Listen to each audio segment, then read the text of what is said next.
Hai semuanya, balik lagi sama calon sarjana. Kalau nggak direncanakan dengan benar, entah kenapa masih banyak sekolah yang nggak belajar dari pengalaman kalau study tour tuh aslinya suka menimbulkan bahaya loh.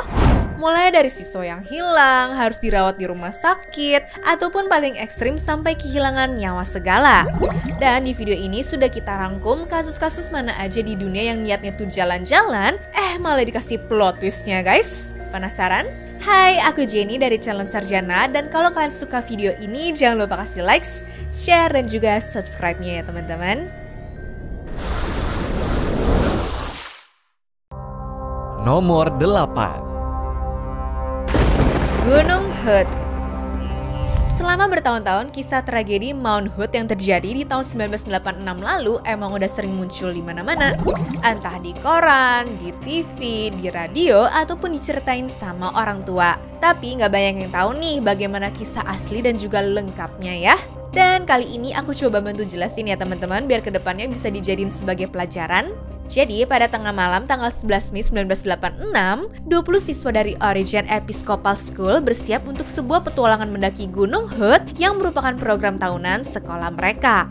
Nah, kegiatan ini dipercaya bertujuan mendorong anak-anak keluar dari zona nyaman, semakin pede, ningkatin kerjasama, dan juga mengenal alam. Mereka nggak pengen kali ya kalau lulusannya tuh cuma berbakat secara akademis aja. Dengan dipimpin oleh Thomas Kuhlman yang merupakan seorang pendeta sekaligus dokter, kelompok ini tuh berangkat pukul 3 subuh. Cuaca awalnya sih tenang ya, dan suhunya pun cuma sedikit di atas titik beku. Para siswa yang masih remaja ini semangat banget lah dengan berharap bisa sampai puncak pada siang hari dan juga enjoy pemandangan indahnya gitu. Namun Gunung Hood ini terkenal juga dengan cuaca yang sulit diprediksi. Meski ada peringatan cuaca buruk, Goman mutusin untuk tetap mendaki. Dia yakin banget nih kalau mereka ini bisa turun sebelum cuaca memburuk. Saat matahari mulai terbit, angin tiba-tiba berubah kencang dan juga mengurangi jarak pandang. Beberapa anggota kelompok mulai ragu ya untuk melanjutin ini guys. Tapi Goman tuh lagi-lagi mendorong mereka untuk terus semangat dan juga terus mendaki. Sharon Spray, satu-satunya orang tua yang ikut, mutusin tuh untuk turun bersama putrinya yang emang sakit perut. Keputusan ini ternyata menyelamatkan nyawa mereka loh. Saat kelompok pendaki mencapai ketinggian 2133 meter, beberapa siswa mulai merasa nggak enak badan dan ada juga yang mutusin untuk turun. Meski begitu, sebagian besar kelompok tetap melanjutkan pendakian yang dipimpin oleh Goman ini. Entah hoki apa sial, karena setelah jam 11.30 siang, ternyata cuaca tuh langsung berubah drastis dan membuat 13 orang yang masih dalam pendakian jadi kena getahnya teman-teman. Mereka tuh kena vertigo, diterpa badai, kelelahan, dan juga kedinginan. Sayangnya, badai besar telah menyelimuti gunung, di mana suhu pun turun drastis serta angin kencang membuat pendakian semakin sulit, terutama bagi siswa-siswa yang baru berusia 15 tahun ini. Patrick McGinnis, salah satu siswa yang ikut di sana, mulai menunjukkan tanda-tanda kedinginan parah ya. Pada ketinggian sekitar 3.000 meter, kelompok ini terpaksa berhenti untuk menolong Patrick yang kondisinya semakin memburuk. Namun, keputusan ini ternyata membawa konsekuensi yang tidak terduga juga. Setelah beristirahat sejenak, mereka melanjutkan perjalanan. Cuaca pun tidak membaik. Salju yang turun bikin jarak pandang tuh sangat terbatas, sehingga sulit ya untuk menentukan arah yang benar. Tiba-tiba, Summers melihat retakan di salju depan mereka. Dia sadar bahwa mereka tuh telah tersesat ke daerah gletser yang berbahaya teman-teman. Di sana, salju bisa menutupi celah-celah dalam yang bisa membahayakan pendaki jika terinjak ya. Menyadari bahaya yang mengancam, Summers mutusin tuh untuk berhenti dan juga menunggu badainya reda. Mereka mulai menggali salju untuk membuat tempat berlindung. Meskipun lelah dan juga kedinginan, mereka tetap berusaha keras menyelesaikan tempat perlindungannya ini sebelum kondisinya tuh semakin memburuk. Kelompok ini berhasil membuat gua salju kecil untuk berlindung, tapi ukuran itu hanya cukup untuk 6 orang aja. Sehingga mereka terpaksa bergantian masuk dan juga keluar guanya ya. Meskipun lebih hangat di dalam, air yang mencari di lantai guanya tuh membuat mereka tetap basah dan juga kedinginan guys. Keesokan harinya, Summers dan seorang siswa bernama Molly Skula memutuskan Nia untuk turun mencari bantuan. Keduanya berhasil mencapai sebuah resort ski, tetapi sudah terlalu bingung untuk menunjukkan lokasi teman-teman mereka. Sementara itu, kondisi di gua salju tadi pun semakin sulit guys. Pintu masuknya hampir tertutup salju, di mana membuat keluar masuk jadi semakin berbahaya ya. Beberapa anak bahkan ada yang terjebak di luar gua dalam cuaca yang sangat dingin. Tim penyelamat berusaha begitu keras mencari kelompok yang hilang tersebut, di mana akhirnya mereka menemukan lokasi gua salju itu dan juga berhasil menyelamatkan beberapa anak yang masih bertahan. Namun sayangnya tidak semua anggota kelompok tuh bisa diselamatkan. 3 siswa ditemukan berada di luar, dengan 8 orang berada di dalam gua telah terkubur oleh salju. Tapi mereka nggak begitu aja ninggalin jasad-jasad ini ya.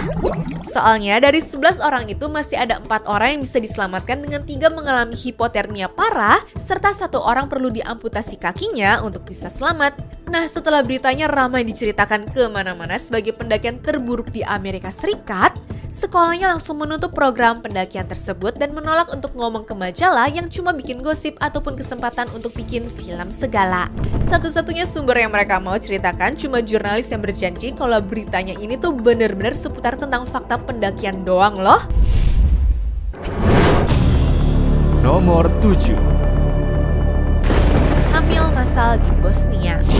Sebuah kejadian mengejutkan terjadi nih guys saat sekolah mengadakan studi tour ke Bosnia dan juga Herzegovina. 7 siswi pulang dalam keadaan hamil, di mana membuat orang tua mereka tuh sangat kecewa. Padahal studi tour selama 5 hari itu seharusnya ngasih ilmu tentang sejarah dan juga budaya. Kejadian ini jelas langsung menimbulkan perdebatan ya teman-teman. Para orang tua menyalahkan guru karena kurangnya pengawasan, sementara guru menganggap orang tua lah yang kurang ngasih pendidikan yang tepat di rumahnya. Di Bosnia sendiri sejak 2014 emang udah banyak kasus kehamilan remaja sih. Makanya pemerintah setempat berpendapat bahwa masalah ini terjadi karena kurangnya pendidikan seks yang baik dari orang tua. Ya, tapi kalau menurut aku nih ya, ini tuh salah semuanya sih guys. Sampai ke anak-anaknya juga salah sih menurut aku. Nomor 6. Insiden Land's End. Alasan kenapa ada pedoman nasional tentang perjalanan sekolah dari Departemen Pendidikan dan Sains awalnya tuh gara-gara bencana Land's End yang ada di Cornwall, Inggris ini ya guys. Buat kalian yang nggak tahu, di tanggal 6 Mei tahun 1985 lalu, ada 51 murid dari sekolah Stokeposh County Middle School yang pergi jalan-jalan ke Land's End. Nah, dari 51 murid, ada 11 orang yang lari ke area tebing untuk main-main di sana. Ya sebenarnya sih para guru awalnya nggak khawatir ya gara-gara kondisi lautnya pun terlihat tenang. Tapi mendadak ada gelombang besar di mana 5 dari 11 anak tadi langsung terseret masuk ke dalam laut. Mereka adalah James Holloway, Ricky Lambden, Robert Anchors, Nicholas Hurst, dan juga Heather Pierce. Walaupun udah manggil bantuan dan juga melibatkan helikopter angkatan laut kerajaan, kapal penyapu ranjau, 2 skoci penyelamat, dan juga sebuah perahu nelayan, gak ada ya yang melihat tanda-tanda mereka tuh sama sekali. Baru setelah beberapa hari kemudian, jasad Holloway dan juga Anchors akhirnya ditemukan namun sudah dalam kondisi tidak bernyawa. Nah, karena kejadian ini, guru-guru yang terlibat dalam acara tersebut langsung dibawa ke pengadilan, di mana mereka divonis bersalah karena telah lalai dalam menjaga semuanya. Dan untuk berita ini emang agak jarang infonya, dikarenakan diduga orang tuanya merupakan orang kaya yang gak pengen privasinya diganggu sama sekali. Nomor 5. Kamar hotel. Di sebuah sekolah khusus laki-laki bernama Shrewsbury, ada sebuah guru bernama Michael Clarkson yang sangat disukai oleh murid-muridnya. Pak Michael yang berusia 30-an ini ngajar mata pelajaran klasik dan juga terkenal santai dibandingkan guru lainnya ya. Nah, tiap sekolah pasti kalian punya guru favorit gini juga dong. Entah apapun alasannya, tapi aku yakin pasti seenggaknya ada deh. BTW buat konteksnya lebih jelas, sekolah ini adalah sekolah khusus laki-laki. Kemudian pada karya wisata ke Portugal tahun 2006, Pak Michael membuat dirinya semakin populer lagi nih dengan ngasih kebebasan kepada 29 muridnya ya guys. Mereka diizinkan begadang dan juga berpesta di malam hari. Bahkan dia menawarkan kamarnya untuk digunakan sama murid-murid.